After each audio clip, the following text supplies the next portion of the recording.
রাজবাড়ীর বালিয়াকান্দিতে স্বামীর করা যৌতুক নিরোধ আইনের মামলায় মোসাম্মদ তানিয়া খাতুন নামে ২২ বছর বয়সী এক নার্সকে কারাগারে পাঠিয়েছেন আদালত। মঙ্গলবার বালিয়াকান্দি আমলি আদালতে হাজির হয়ে জামিন আবেদন করেন তানিয়া। শুনানি শেষে তার জামিন নামঞ্জুর করে কারাগারে পাঠানোর নির্দেশ দেন বিচারক Arif Hossain. Tania Reliance general and renal হাসপাতালে নার্স হিসেবে কর্মরত।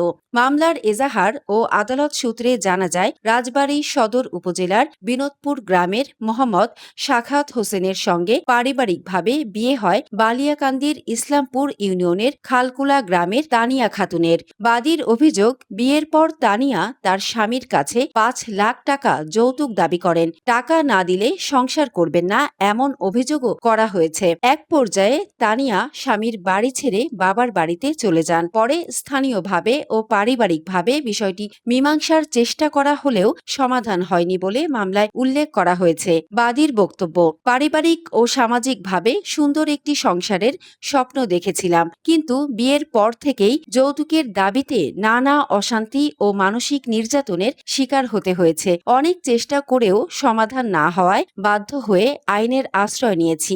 আদালতের ওপর আমার পূর্ণ আস্থা রয়েছে। এ ঘটনায় সাখাওয়াত হোসেন বাদী হয়ে ২০১৮ সালের যৌতুক নিরোধ আইনের ৩ ধারায় বালিয়াকান্দি আমলি আদালতে মামলা করেন। মামলাটি সিআর মামলা নম্বর 40/26 হিসেবে নথিভুক্ত রয়েছে। সাখাওয়াত হোসেন সোহান, আমরা ইতিপূর্বে মামলা করি তানিয়া খাতুনের নামে।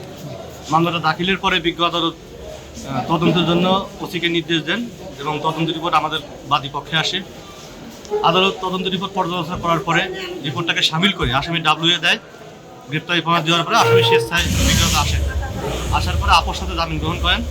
জামিন প্রাপ্ত হওয়ার পরে আমরা সহ উভয় পক্ষের আইনজীবী একাধিকবার এই আসামি এবং বাদীকে নিয়ে আমরা বসছি, কিন্তু এই আসামি কোনো প্রকার কোনো আপোষ মীমাংসা মানেন না। আসামি যা বলবে তাই একতরফা কথা, এবং এই বিষয়টি নিয়ে সরাসরি লিগ্যাল এইডে আপোষ মীমাংসা বসা হয়েছে।